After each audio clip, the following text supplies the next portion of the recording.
नमस्कार दोस्तों, कैसे हैं आप? तो स्वागत है आपका हमारी नई वीडियो में। तो आज हम इस वीडियो में ब्लड सर्कुलेटरी सिस्टम को कंप्लीट करने जा रहे हैं। ये इसका पार्ट 2 भी है। तो इस वीडियो में इसके अलावा हम कवर करेंगे ब्लड के कंपोनेंट्स हैं जो भी हैं, जैसे कि डब्ल्यूबीसी, आरबीसी, प्लेटलेट्स, इनको कंप्लीट करेंगे। इसके अलावा जो आर्टरीज, वेन्स हैं, इनको भी हम पढ़ेंगे और कैपिलरीज पढ़ेंगे। इसके अलावा इनके फंक्शन जो हैं उनको भी हम देखेंगे। तो स्टार्ट करते हैं इस वीडियो को। जो ब्लड सर्कुलेटरी सिस्टम है, ये जो साइंटिस्ट हैं इन्होंने दिया था, विलियम हार्वे नाम है इनका।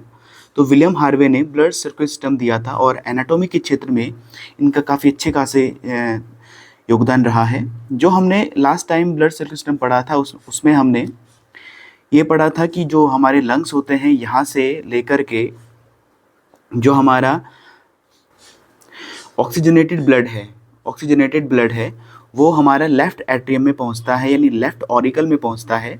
और इसमें जो इसे कैरी करके लेके आता है, इसका नाम हमने पढ़ा था पल्मोनरी वेन।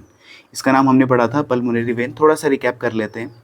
फिर यहाँ से ये बाइकस्पिड वाल्व से लेफ़्ट एट्रियम से लेफ़्ट वेंट्रिकल तक ब्लड पहुँचता है और लेफ़्ट वेंट्रिकल से ब्लड हमारे बॉडी ऑर्गन तक पहुँचता है। सारे बॉडी के जो सेल्स हैं वहाँ तक पहुँचता है। यहाँ पर भी O2 है और इसको जो लेकर के आ रही है, इसका नाम है मेन आर्टरी, ऐसे हम अरोटा भी कहते हैं। मेन आर्टरी या अरोटा भी हम इसे कहते हैं। मेन आर्टरी या इसे हम अरोटा भी कहते हैं, ठीक है। इसके बाद हमने पढ़ा था हमारे बॉडी ऑर्गन में कंप्लीट सेलुलर रेस्पिरेशन होता है, जिसमें कि जो हमारे बॉडी में ग्लूकोज है, ये टूटता है और टूटने के बाद ये 38 एटीपी एनर्जी बनाता है। इसके अलावा बाई प्रोडक्ट ये CO2 और H2O को भी रिलीज करता है, ठीक है।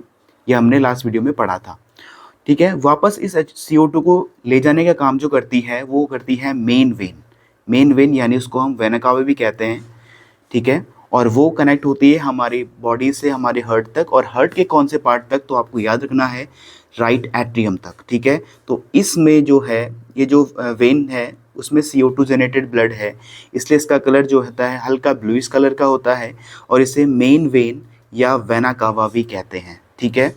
फिर यहाँ से ट्राइकस्पिड वाल्व से ये लेफ्ट एट्रियम से राइट वेंट्रिकल तक ये ब्लड पहुंचता है और इसके बाद राइट वेंट्रिकल से ये ब्लड हमारे लंग्स तक वापस से पहुंचता है। इसमें भी CO2 है और इसको जो ले जाने का काम कर रही है उसके लिए हमने बताया था पल्मोनरी आर्टरी। तो आई होप आपको ये समझ में आ चुका होगा। ये जो है ये एक्चुअल में ये मेन डायग्राम है हमारे हार्ट का। यहाँ पर हमारे लंग्स होती हैं, तो इसको हम ज़्यादा कॉम्प्लिकेटेड ना करके सिंपल वे में इसको आपको हमने समझाया है, तो आप इसको भी डायग्राम को बना सकते हैं, ठीक है। इसके बाद अगर हम ब्लड सर्कुलेटरी सिस्टम की बात करें तो ये बात जो है हमारे स्किप हो गया था। तो जो ब्लड सर्कुलेटरी सिस्टम जो होता है, ये जो ऑर्गेनिज्म है, जो बॉडीज होती हैं, उनमें दो तरह से होता है। एक होता है ओपन सर्कुलेटरी सिस्टम और एक होता है क्लोज सर्कुलेटरी सिस्टम, ठीक है। ओपन और क्लोज सर्कुलेटरी सिस्टम होता है, यानी जो ब्लड का फ्लो है हमारी बॉडी के अंदर या फिर किसी भी जीव के अंदर, वो या तो ओपन तरीके से जाता है या फिर क्लोज तरीके से जाता है। अगर हम बात करें ह्यूमंस की, एनिमल्स की बात करें हम बेसिक तौर पे, तो एनिमल्स में जो ब्लड सर्कुलेटरी सिस्टम है ये क्लोज्ड है, यानी एक बंद तरह का है, ठीक है।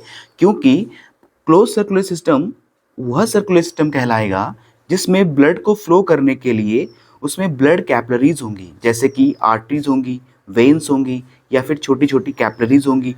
अगर इनमें ब्लड किसी भी जीव के अंदर इनके माध्यम से ब्लड सर्कुलेट होता है, उसे हम क्लोज सर्कुलेटरी सिस्टम बोलते हैं।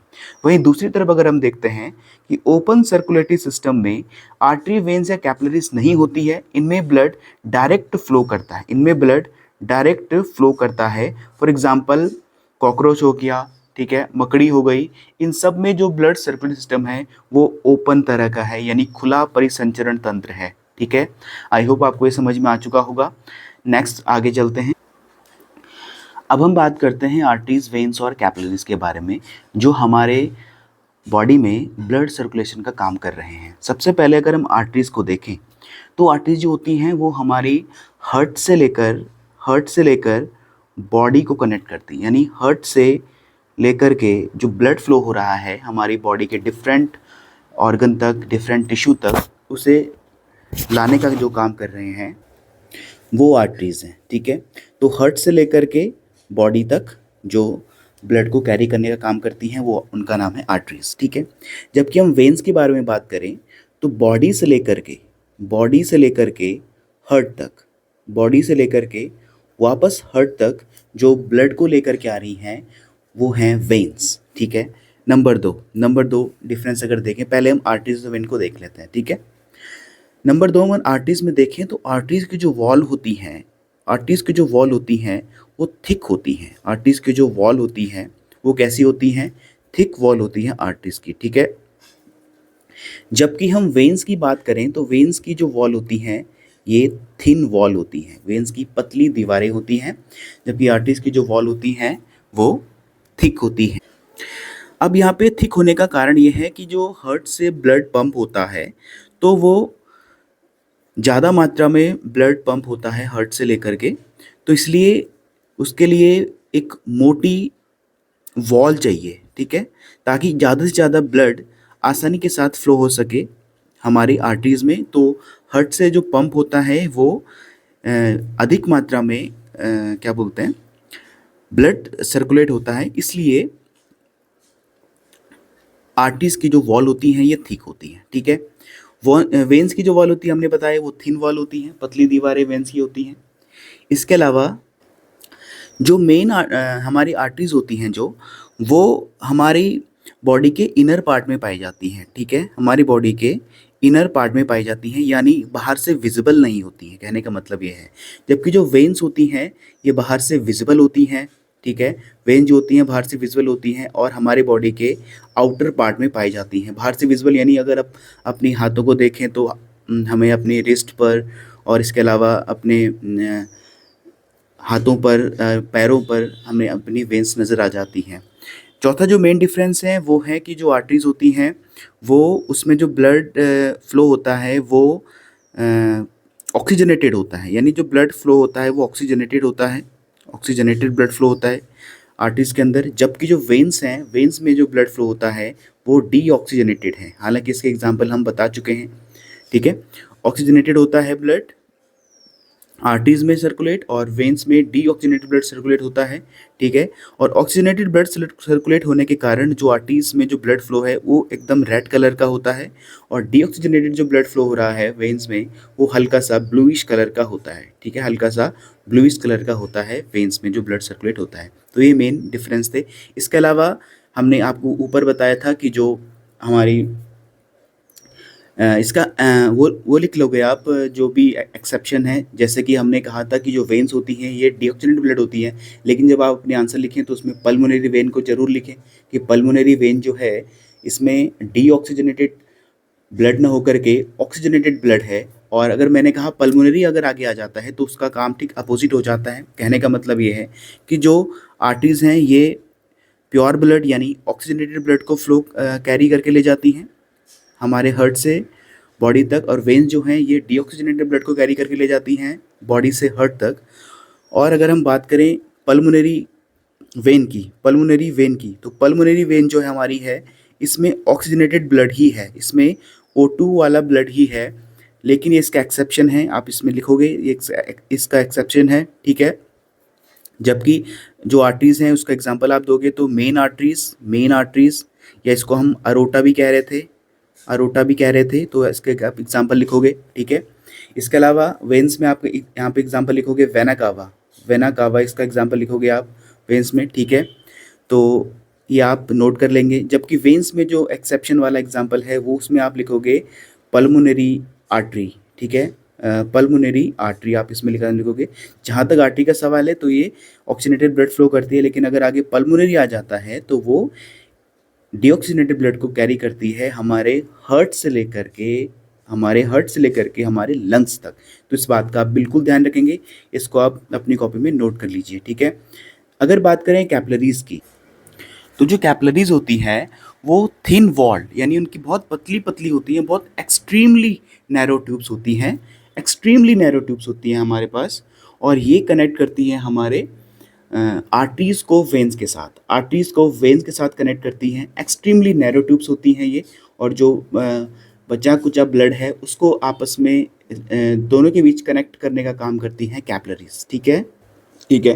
कैपिलरीज जो होती हैं हमने बताया वो नैरो ट्यूब्स होती हैं जो कि कनेक्ट करती हैं हमारे आर्टरीज और वेन्स को एक साथ कनेक्ट करती हैं। ठीक है, आई होप आपको यहाँ तक समझ में आ चुका होगा। अब हम ब्लड के बारे में पढ़ते हैं। ठीक है, ब्लड के बारे में बात करते हैं। सबसे पहले जो ब्लड है, सबसे पहले जो हमारे पास ब्लड है, ब्लड के स्टडी को, study of blood, study of blood is called haematology, is called haematology. ठीक है, is called haematology. Study of blood को हेमेटोलॉजी या कई जगह इसे सेरोलॉजी भी लिखा गया है, सेरोलॉजी भी कहते हैं। सीरम की स्टडी को सेरोलॉजी या हेमेटोलॉजी कहते हैं। ठीक है, अब हम ब्लड के बारे में बात कर लेते हैं। ठीक है, ब्लड जो है, यानी ब्लड का जो नेचर है, ये एक लिक्विड कनेक्टिव टिश्यू है। ठीक है, ब्लड एक लिक्विड कनेक्टिव टिश्यू है। ठीक है, ब्लड एक लिक्विड कनेक्टिव टिश्यू है। इसका जो नेचर है वो कोलाइडल है, कोलाइडल नेचर का है, कोलाइडल।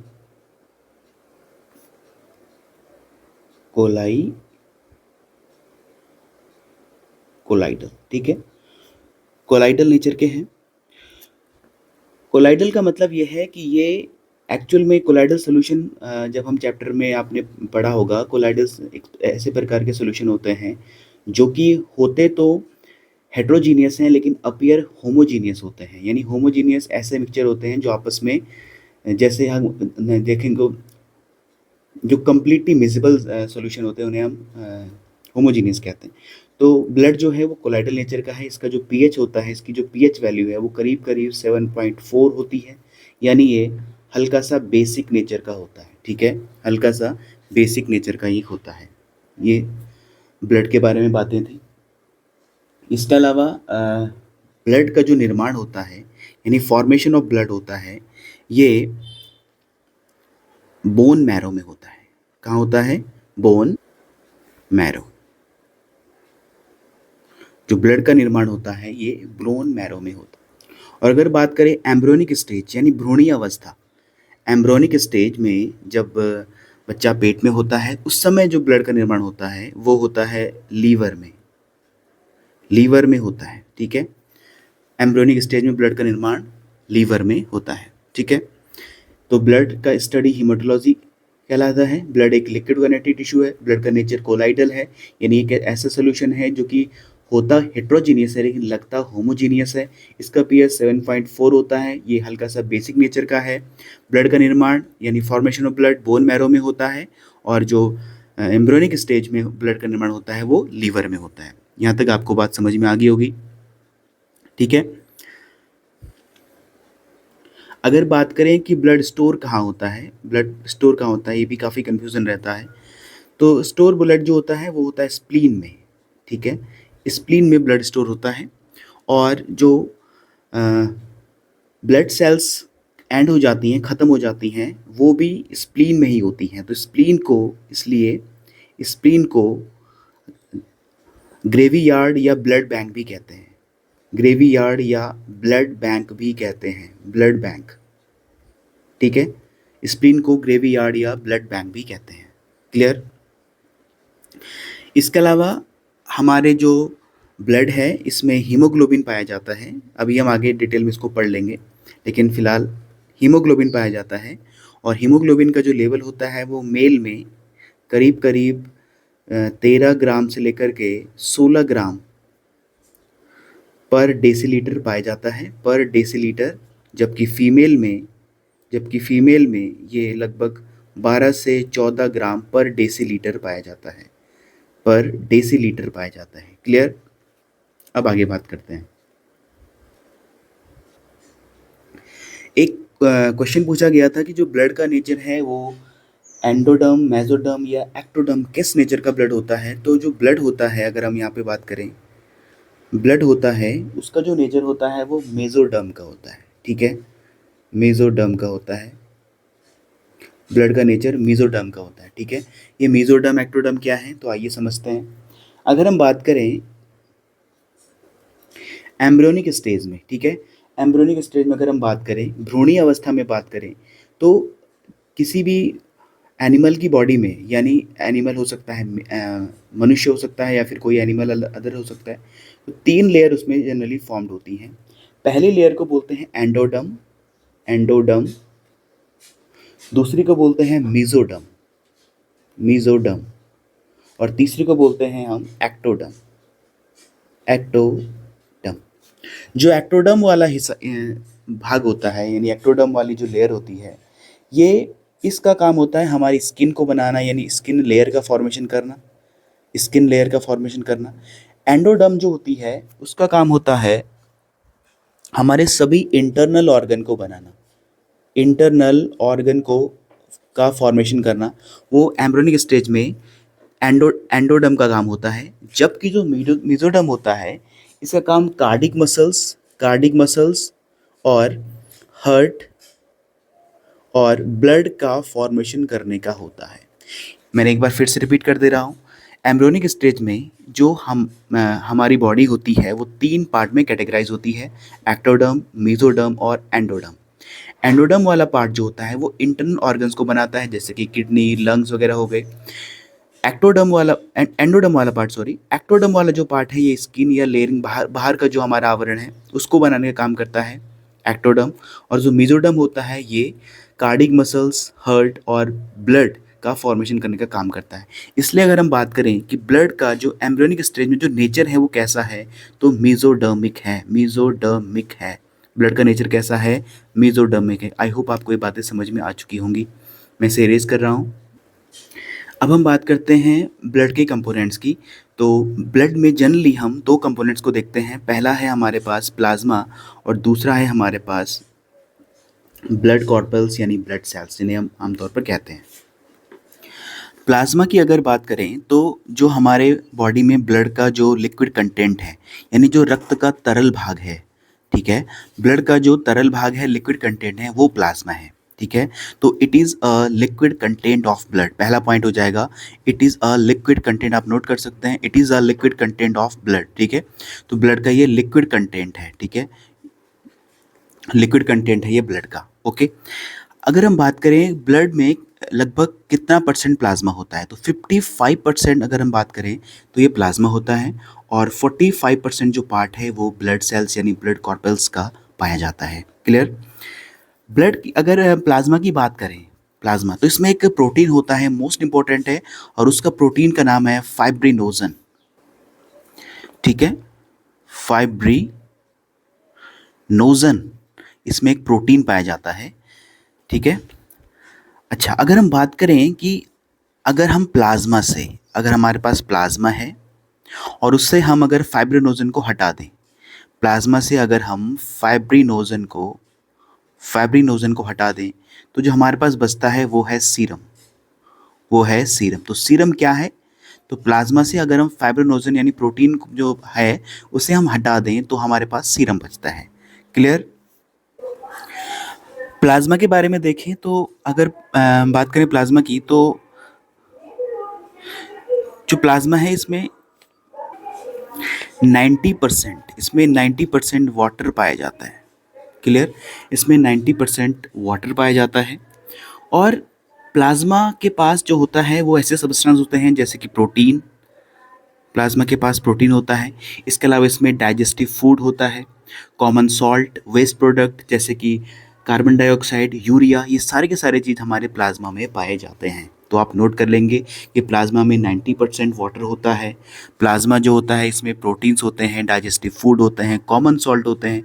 इसके अलावा इसमें वेस्ट प्रोडक्ट जैसे कि CO2, यूरिया, और इसके अलावा ये हमारी बॉडी में हार्मोन्स को भी कैरी करने का काम करता है। ये सारे काम प्लाज्मा के हैं, ठीक है। आई होप आपको प्लाज्मा समझ में आ गया होगा।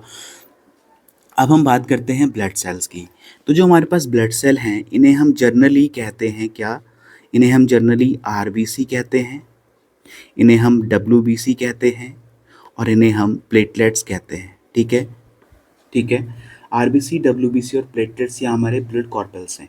आरबीसी की अगर हम बात करें तो आरबीसी का जो बायोलॉजिकल नेम आप याद रखेंगे, वो रखेंगे एरिथ्रोसाइट, एरिथ्रोसाइट्स, ठीक है, इसे हम एरिथ्रोसाइट्स बोलते हैं। डब्ल्यूबीसी को हम ल्यूकोसाइट्स बोलते हैं, ल्यूकोसाइट्स बोलते हैं, जबकि प्लेटलेट्स को हम थ्रोम्बोसाइट्स बोलते हैं, ठीक है। तो आप ये नाम जरूर याद रखेंगे अब आपके एग्जाम्स के लिए।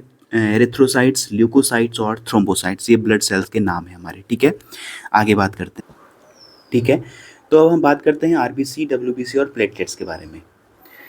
जो आरबीसी है, इसका जो शेप होता है, सबसे पहले ये सर्कुलर शेप में होता है, ठीक है, गोलाकार शेप यानी सर्कुलर शेप में होता है, ठीक है, गोलाकार शेप में होता है, सर्कुलर शेप में होता है।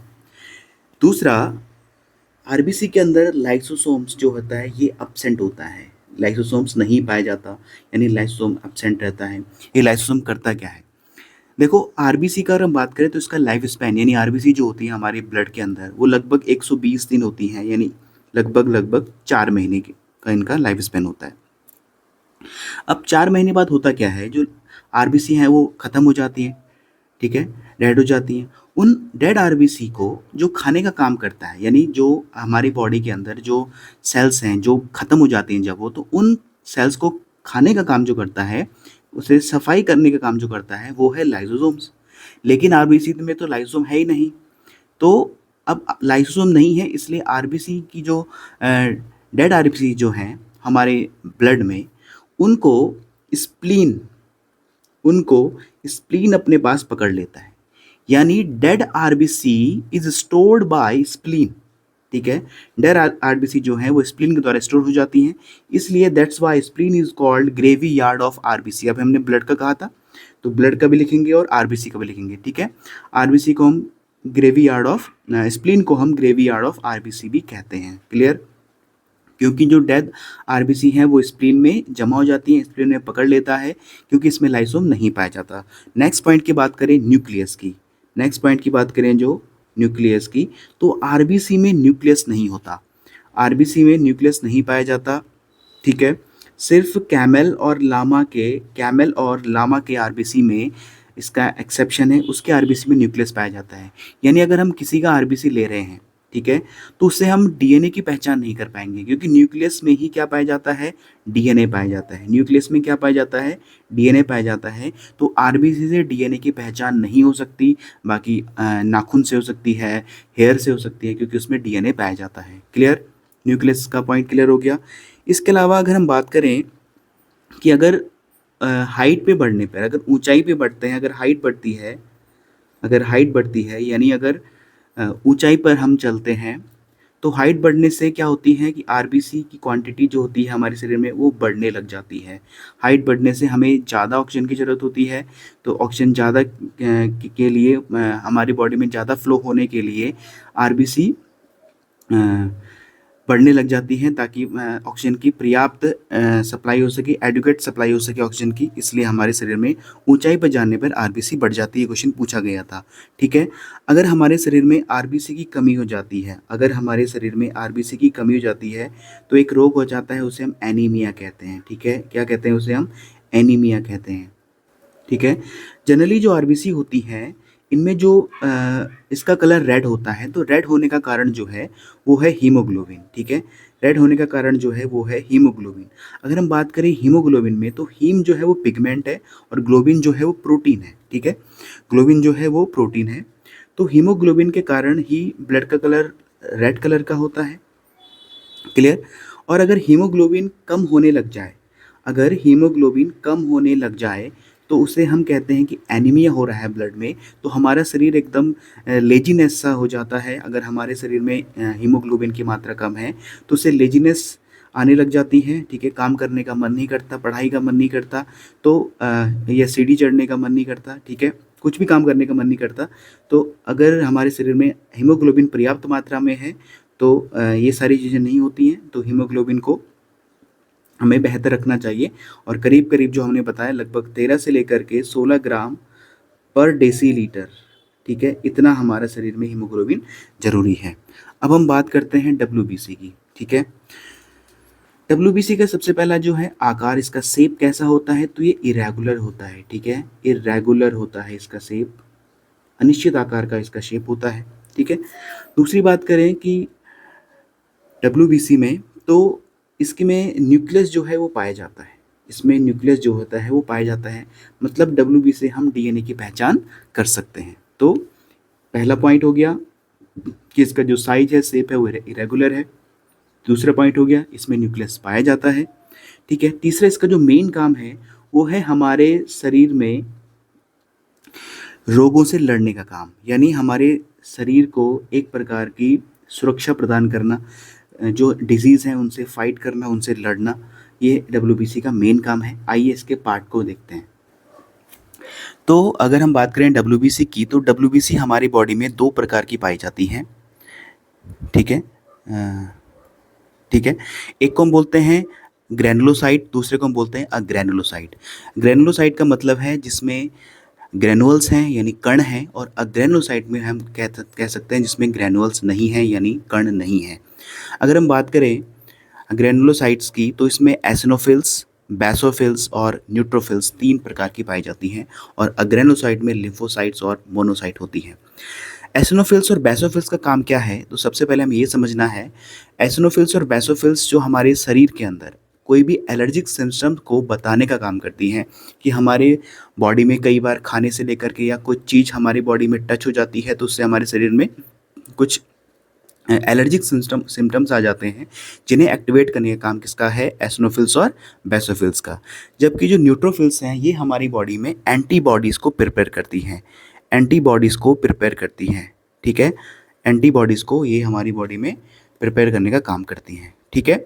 तो आप इसको नोट भी कर सकते हैं, आपके एग्ज़ाम के लिए काफ़ी इंपॉर्टेंट है, ठीक है। दूसरा अगर मैं बात करूं अग्रेनुलोसाइट में, तो लिम्फोसाइट्स और मोनोसाइट्स दो प्रकार की होती है। अच्छा, एक और बात, अगर हमसे ये पूछा जाता है कि हमारे शरीर में सबसे ज़्यादा मात्रा में डब्ल्यूबीसी कौन सी पाई जाती है, अगर ये पूछा जाता है कि हमारे ब्लड में सर्वाधिक मात्रा में कौन है, तो उसका आंसर तो आरबीसी होगा, क्योंकि ये लगभग 50 लाख पर मिलीमीटर क्यूब पाई जाती है, ठीक है। अभी हम इसके बारे में बात करेंगे। 50 लाख का मतलब है 5 मिलियन, लगभग लगभग, ठीक है, 5 मिलियन पर मिलीमीटर क्यूब पाए जाते हैं। 1 मिलीमीटर क्यूब में लगभग 5 मिलियन आरबीसी पाए जाते हैं। लेकिन अगर बात करें सिर्फ डब्ल्यूबीसी के अंदर सर्वाधिक मात्रा में क्या पाया जाता है, तो आंसर होगा न्यूट्रोफिल्स। ये सबसे ज़्यादा मात्रा में हमारी बॉडी में पाया जाता है डब्ल्यूबीसी में, मैक्सिमम न्यूट्रोफिल्स। और सबसे कम अगर पाया जाता है, लोएस्ट पाया जाता है, तो बेसोफिल्स। जो बेसोफिल्स है ये सबसे कम पाया जाता है, यानी मिनिमम पाया जाता है बेसोफिल्स, मैक्सिमम नंबर ऑफ होते हैं न्यूट्रोफाइल्स, ठीक है। अगर हम बात करें लिम्फोसाइट और मोनोसाइट की, तो लिम्फोसाइट भी दो प्रकार की होती हैं, एक बी लिम्फोसाइट होती हैं और एक टी लिम्फोसाइट होती हैं। टी लिम्फोसाइट में इनका आकार टी के जैसा होता है, ठीक है। और टी लिम्फोसाइट का जो काम है वो मेनली काम है हमारी बॉडी में जो फॉरेन जो भी एंटी, हम ऐसे कह सकते हैं कि फॉरेन जो भी एलिमेंट हमारे बॉडी के अंदर आ गया है, या जो हमें डिजीज़ पैदा कर रहा है, जो हमें हमारे लिए नुकसानदायक है, उसको मारने का काम कौन करता है, लिम्फोसाइट करता है। उसमें भी टी लिम्फोसाइट करता है, ठीक है। टी लिम्फोसाइट मारता है और बी लिम्फोसाइट इसको वेपन्स क्रिएट करने का काम करता है, हम ऐसे कह सकते हैं, ठीक है। जो हमारे शरीर में मोनोसाइट्स होता है, इसका काम क्या है, तो मोनोसाइट्स जो भी हमारे शरीर में जो फॉरेन बॉडी आई, यानी जिसकी वजह से हम कोई भी हमारे पास, ठीक है, तो जो माइक्रो ऑर्गेनिज्म हमारी बॉडी में आया जिसको कि लिम्फोसाइट ने ख़त्म किया। अच्छा, एक और बात, जो माइक्रो ऑर्गेनिज्म हमारे शरीर में एंटर हुआ उसको बताया किसने था, तो वो बताने का काम किया था एंटीबॉडीज़ ने, वो भी डब्ल्यूबीसी बनाती है। और उसको मारा किसने था, तो उसको मारा था टी लिम्फोसाइट ने, ठीक है। बी लिम्फोसाइट का काम था जो एंटीबॉडीज़ क्रिएट करना, एंटीबॉडी को बनाना। टी लिम्फोसाइट का काम है उसको ख़त्म करना, और जो ख़त्म करने के बाद जो वो डेथ बॉडी उसकी बची हुई है, तो उसको खाने का काम, यानी उसको सफाई करने का काम है मोनोसाइट्स का। इसलिए उसे खाने के बाद सबसे बड़ा आकार मोनोसाइट का हो जाता है। ये भी क्वेश्चन पूछा गया है कि डब्ल्यूबीसी में इनमें से सबसे बड़ा आकार किसका होता है, तो आंसर होगा मोनोसाइट्स का, ठीक है। टी लिम्फोसाइट का काम क्या है, उस फॉरेन माइक्रो ऑर्गेनिज्म को हमारी बॉडी में जो एंटर हो गया उसे ख़त्म करना। एंटीबॉडी का काम क्या है, उसे इंडिकेट करना, बताना लिम्फोसाइट को कि हमारे बॉडी में एंटी जो भी है माइक्रो ऑर्गेनिज्म ये एंटर हो गया है। आई होप आपको समझ में आ गया होगा। अब हम बात करते हैं प्लेटलेट्स की। प्लेटलेट्स पर बात करने से पहले कुछ चीज़ें देख लेते हैं। हमने एक पॉइंट स्किप हो गया था कि अगर हमारी बॉडी में डब्ल्यूबीसी अनकंट्रोल वे से बढ़ रही है, यानी डब्ल्यूबीसी की जो मात्रा है वो अनकंट्रोल यानी अनियंत्रित होकर के बढ़ रही है, तो इसे कहते हैं ल्यूकोमिया। इसे कहते हैं ल्यूकोमिया। ठीक है, ल्यूकोमिया क्या है? Leukaemia is a blood cancer. ठीक है, ल्यूकोमिया एक ब्लड कैंसर है। ठीक है, तो हमारे शरीर में डब्ल्यूबीसी की मात्रा का अनियंत्रित बढ़ना यानी अनकंट्रोल रूप में बढ़ना इज कॉल्ड ल्यूकोमिया। क्लियर? दूसरा, जो आरबीसी का लाइफ स्पैन हमने बताया वो 120 डेज होता है। डब्ल्यूबीसी का जो लाइफ स्पैन है वो लगभग लगभग 10 से 14 दिन का होता है। कहीं पर आपको 2 वीक्स भी देखने को मिलेगा। और प्लेटलेट्स का जो लाइफ स्पैन होता है वो लगभग 7 से 8 दिन का होता है। क्लियर? ठीक है, तो इसके बाद जो हमने नंबर ऑफ़ आरबीसी कहा था हमारे ब्लड्स में कितनी पाई जाती है, तो उनकी संख्या है लगभग 50 लाख यानी 5 मिलियन, लगभग 5 मिलियन पर मिलीमीटर क्यूब। और जो डब्ल्यूबीसी है वो हमारे बॉडी में लगभग पाई जाती हैं 10,000 से लेकर 12,000 तक, 10,000 से लेकर 12,000 तक पर मिलीमीटर क्यूब। वहीं प्लेटलेट्स जो हमारी बॉडी में जो पाई जाती है वो लगभग लगभग 2.5 लाख से लेकर के 2.5 लाख से लेकर के 4.5 लाख तक पाई जाती हैं। ये आपको ध्यान रखना है। ठीक है, 2.5 से 4.5 हमारी। और अगर हम इनका रेशियो की बात करें, अगर कई बार एग्जाम में पूछा जाता है आरबीसी, डब्ल्यूबीसी और प्लेटलेट्स का रेशियो क्या बताइए, तो ये होता है 600 रेशियो 1:40। ये इसका रेशियो है, तो आपको ये ध्यान रखना है। ठीक है, ये आरबीसी, डब्ल्यूबीसी और प्लेटलेट्स का रेशियो है 600 रेशियो 1:40। अब हम बात करते हैं दोबारा से प्लेटलेट्स की। प्लेटलेट्स की अगर बात की जाए तो सबसे पहले प्लेटलेट्स का जो शेप होता है, वो आकार होता है, वो कैसे होता है, तो प्लेटलेट्स का जो आकार है वो कॉन्वेक्स लेंस की तरह होता है। कॉन्वेक्स लेंस की तरह होता है, यानी करीब करीब ऐसा।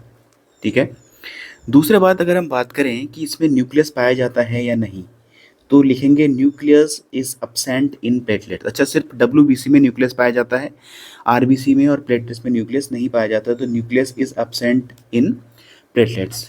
क्लियर है बात? तीसरा, जो प्लेटलेट्स होती हैं ये करती क्या है, ये हमारी बॉडी को इम्यूनिटी यानी शक्ति प्रदान करने का काम करती है। हमारी बॉडी को इम्यूनिटी बूस्टर है, एक तरह से इम्यूनिटी बढ़ाने का काम करती हैं प्लेटलेट्स। ठीक है, जो मेन काम है प्लेटलेट्स का वो है ब्लड क्लोटिंग करना, वो है ब्लड क्लोटिंग करना। ठीक है, जो मेन काम है ब्लड का, जो मेन फंक्शन है प्लेटलेट्स का, वो है ब्लड की क्लोटिंग करना। ठीक है,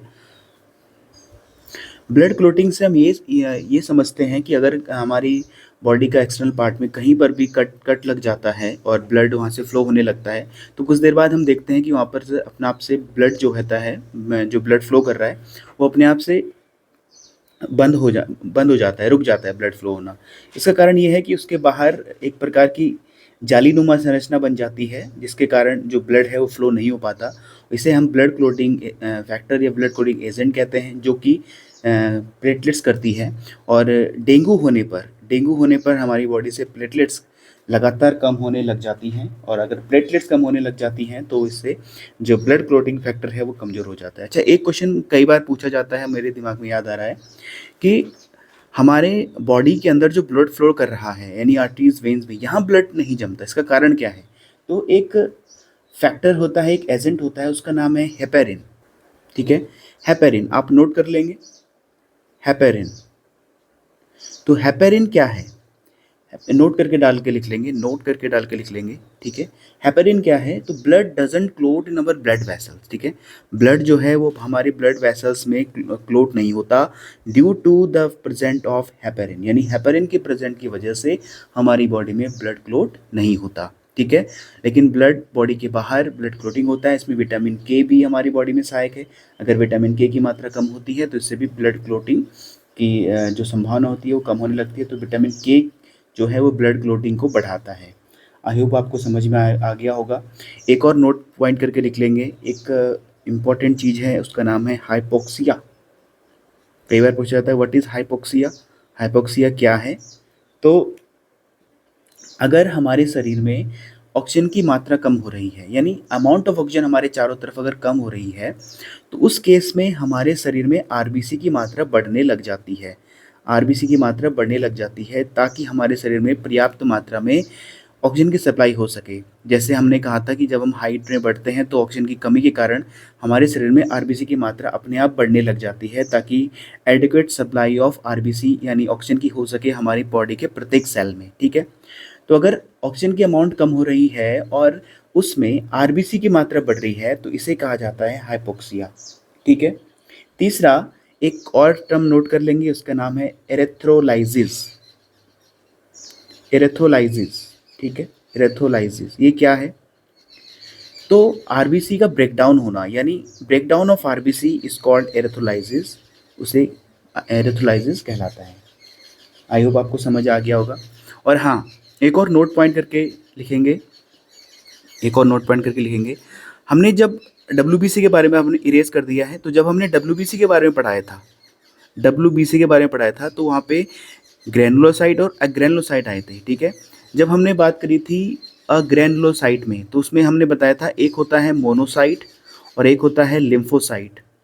लिम्फोसाइट का काम है जो हमारे बॉडी में फॉरेन माइक्रो ऑर्गेनिज्म आ गया है उसको ख़त्म करना, ये किसका काम है? लिम्फोसाइट का। और इसे बताता कौन है? इसे बताता है हमारी बॉडी में जो एंटीबॉडीज़ होती हैं। लिम्फोसाइट का काम है उसे ख़त्म करना। लेकिन किस बीमारी में हमारी बॉडी में लिम्फोसाइट ख़त्म हो जाती है अपने आप ही? तो आपको याद रखना है during AIDS, during acquired immuno deficiency syndrome. ठीक है, ड्यूरिंग एड्स, एड्स की बीमारी के समय जो एचआईवी वायरस हमारी बॉडी में एंटर कर जाता है अगर जो, तो एचआईवी वायरस एंटर करने से हमारी बॉडी में जो लिम्फोसाइट होती हैं वो अपने आप ही ख़त्म हो जाती है, लिम्फोसाइट मर जाती है। इस वजह से हमारी बॉडी में जो डब्ल्यूबीसी होती है वो हमें एचआईवी को रोकने में असमर्थ हो जाती हैं, और ये जो माइक्रो ऑर्गेनिज्म है, ये जो वायरस है, ये हमारी बॉडी में प्रवेश कर जाता है, जिससे कि पर्सन इन्फेक्टेड हो जाता है और बीमार पड़ जाता है। क्लियर है? आई होप आपको आरबीसी डब्ल्यूबीसी प्लेटलेट्स क्लियर हो चुकी होंगी। तो हमने इस वीडियो में पढ़ा ब्लड सर्कुलेशन सिस्टम के बारे में। ठीक है, हमने कहा कि ब्लड सर्कुलेशन सिस्टम जो है ये विलियम हार्वे ने दिया। एक बार फिर से रिकैप कर लेते हैं हम। लंग्स, इस तरह से हमने इसको बताया, लंग्स से हमारी बॉडी में जो पल्मोनरी वेन लेके आई वो लेफ्ट वेंट्रिकल में, फिर लेफ्ट ऑरिकल में, फिर लेफ्ट वेंट्रिकल में। इसके हमने सारी चीज़ें बता ली थी, क्लियर हो चुकी थी। ठीक है, कौन सा रोडा है, कौन मेन आर्टरी है। ठीक है, इसके अलावा हमने बात करी थी आर्टरीज, वेन्स और कैपिलरीज के बारे में। ठीक है, ब्लड सिस्टम बताया हमने दो प्रकार का होता है, एक ओपन और एक क्लोज। हमारी बॉडी में जो होता है वो क्लोज होता है, फटाफट से रिकैप कर रहे हैं। ठीक है, इसके अलावा आर्टरीज, वेन, कैपिलरी के बारे में हमने बताया। आर्टरी जो होती है वो कनेक्ट होती है हार्ट से बॉडी, यानी हार्ट से लेकर के बॉडी में जो ब्लड लेके आ रही हैं वो है आर्टरीज। ठीक है, आर्टरीज कैसी होती हैं? ठीक होती हैं। आर्टरीज में जो प्रेशर होता है वो ज़्यादा प्रेशर होता है, इसलिए उसकी वॉल चौड़ी हो जाती है। एक और बात याद रखेंगे, कई बार हमारे खान पान की वजह से, किसी पर्सन के खान पान की वजह से, ऑयली ज़्यादा खाने की वजह से हमारे बॉडी में एक चिपचिपा पदार्थ जम जाता है, हमारी बॉडी की आर्टरीज में चिपचिपा पदार्थ जम जाता है, जिसे हम कोलेस्ट्रॉल कहते हैं। जिसे हम क्या कहते हैं? कोलेस्ट्रॉल कहते हैं। तो वो कोलेस्ट्रॉल क्या करता है, जैसे एग्जाम्पल के लिए अगर पाइप में जो पानी फ्लो हो रहा है उसमें एक लंबे समय से अगर पानी फ्लो हो रहा है तो उसके आसपास काई जम जाती है, और काई जमने से उसका सरफेस एरिया जो होता है, सरफेस एरिया अगर काई यहाँ तक जम चुकी है तो आप देखेंगे जो सरफेस एरिया है उसका वो धीरे धीरे क्या होने लगता है, वो धीरे धीरे कमजोर, पतला होने लगता है। और सरफेस एरिया अगर कमजोर, पतला होने लगेगा तो जो ब्लड का फ्लो है वो तेजी से होने लगेगा, यानी हमारा जो प्रेशर होगा ब्लड का वो बढ़ने लगेगा। ठीक है, और एक समय ऐसा भी आ सकता है अगर रेगुलर चेकअप नहीं हो रहा है कि तो आर्टरीज ब्लॉक हो जाती है, जिसके कारण हार्ट स्ट्रोक आने के चांसेस बढ़ जाते हैं।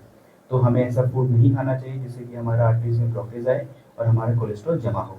ठीक है, इसके अलावा हमने आर्टरीज में कहा था कि हमारे इनर पार्ट में पाई जाती है, विजिबल नहीं होती है। इसमें रेड जो ब्लड सर्कुलेट होता है वो ऑक्सीजनेटेड होता है, उसका कलर रेड कलर का होता है क्योंकि उसमें हीमोग्लोबिन पिगमेंट प्रेजेंट होता है। इसके अलावा हमने बताया था इसमें एक्सेप्शन जो है वो पल्मोनरी वेन है, क्योंकि जो पल्मोनरी वेन है वो हमारे हार्ट से लेकर के लंग्स को कनेक्ट करती है। ठीक है, पल्मोनरी वेन हार्ट से लेकर के लंग्स को कनेक्ट करती है, और उसमें जो ब्लड फ्लो हो रहा है, उसमें जो ब्लड फ्लो हो रहा है वो है सॉरी, मैं बात कर रहा था पल्मोनरी आर्टरी की, ठीक है, पल्मोनरी आर्टरी। तो पल्मोनरी आर्टरी का काम हो जाएगा हमारे हार्ट से लेकर लंग्स को कनेक्ट करना, ठीक है, तो इसका एक्सेप्शन है पल्मोनरी आर्टरी। और पल्मोनरी वेन जो है वो वेन्स का एक्सेप्शन है, नहीं, पल्मोनरी वेन का काम है वेन्स के ठीक अपोजिट। वेन्स का काम क्या है? हार्ट से बॉडी को कनेक्ट करना। वेन्स का काम है, सॉरी, वेन्स का काम जो है हमारा, वेन्स का काम है हमारा बॉडी से लेकर के हार्ट तक ब्लड ले जाना। और कैसा ब्लड ले जाना? डीऑक्सीजनेटेड ब्लड ले जाना। जबकि हमारे आर्टरी का काम है हार्ट से लेकर के बॉडी तक, हार्ट से लेकर के बॉडी तक ब्लड लाना। और ये ब्लड कैसा होगा? ऑक्सीजनेटेड। जबकि पल्मोनरी आर्टरी का काम इसका विपरीत हो जाता है। हमने यहाँ पर अच्छे से एक्सप्लेन किया है। पल्मोनरी आर्टरी का काम होता है डीऑक्सीजनेटेड ब्लड को ले जाना, यानी जिसमें CO2 है, हमारे हार्ट के राइट वेंट्रिकल से लंग्स तक। और पल्मोनरी आर्टरी का काम उल्टा हो जाता है, पल्मोनरी वेन का काम उल्टा हो जाता है, लंग्स से लेकर के लेफ्ट ऑरिकल तक हमारे ब्लड को लेते आता है, जो कि ऑक्सीजनेटेड है। क्लियर? इसके बाद हमने कैपिलरीज के बारे में बताया था। कैपिलरी जो होती हैं वो आर्टरी को वेन से कनेक्ट करने का काम करती हैं। वो नैरो ट्यूब्स होती हैं, ठीक है, बहुत पतली इसकी मोटाई होती है। फिर इसके बाद हमने बात करी थी ब्लड की, ठीक है, इसका फॉर्मेशन कहाँ होता है, ब्लड के स्टडी को क्या कहते हैं, ठीक है, ये हमने सारी बातें हो चुकी थी। अब हम बात करते हैं ब्लड प्रेशर। ब्लड प्रेशर की बात करते हैं तो ब्लड प्रेशर हम जनरली मेज़र करते हैं एक डिवाइस से जिसे हम कहते हैं स्फेग्नोमीटर। जनरली इसी का नाम है स्फेग्नोमीटर।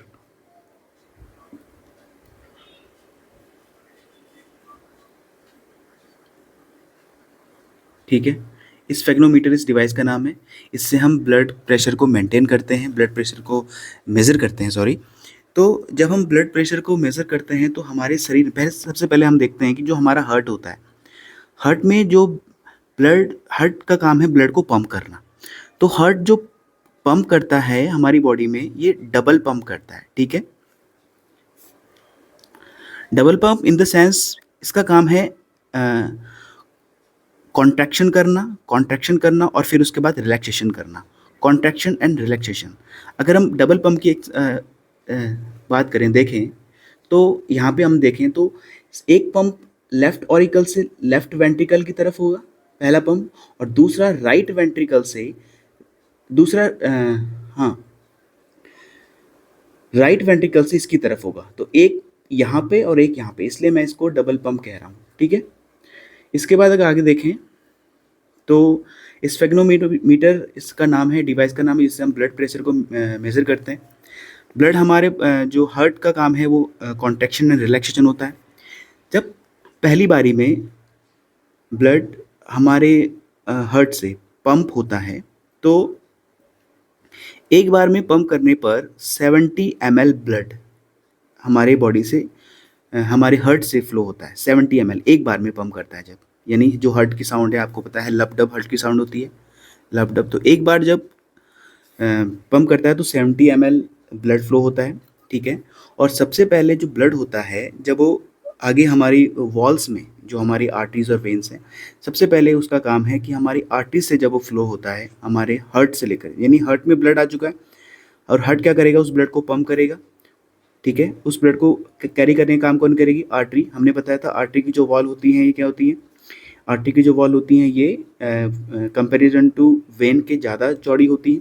तो इसमें जो प्रेशर रहता है ब्लड का वो रहता है 122 mmHg, ठीक है। Hg यानी अगर हम बात करें तो Hg यानी मरकरी की, मरकरी को हम कह रहे हैं।